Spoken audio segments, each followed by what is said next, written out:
On t'a probablement dit que la dopamine est la molécule du plaisir. C'est faux.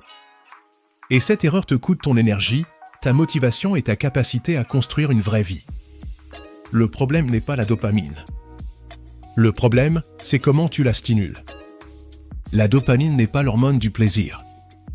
C'est un neurotransmetteur de motivation, d'anticipation et d'effort dirigé vers un objectif.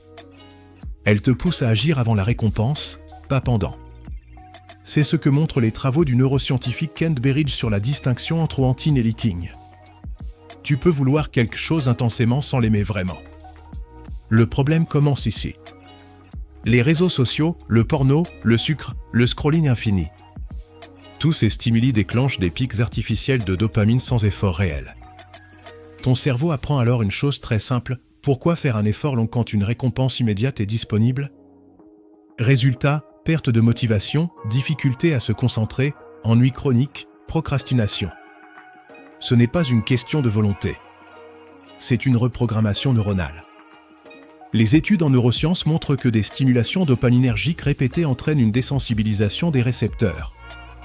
Traduction simple, il faut toujours plus pour ressentir toujours moins.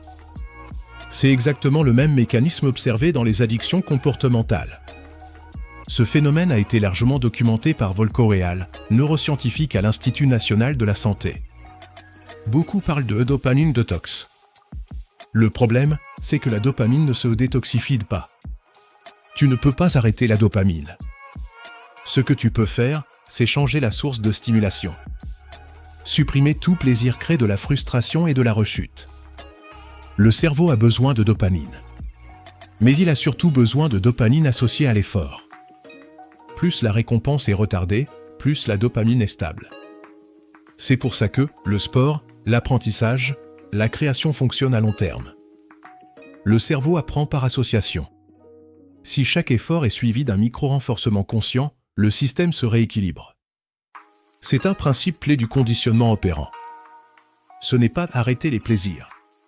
C'est éviter les plaisirs sans effort quand ton système est déjà saturé. Le cerveau retrouve alors sa sensibilité naturelle.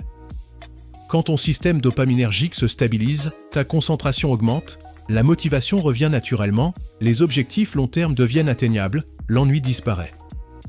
Pas parce que tu te forces, mais parce que ton cerveau retrouve son fonctionnement normal. Le problème n'est pas que tu manques de motivation.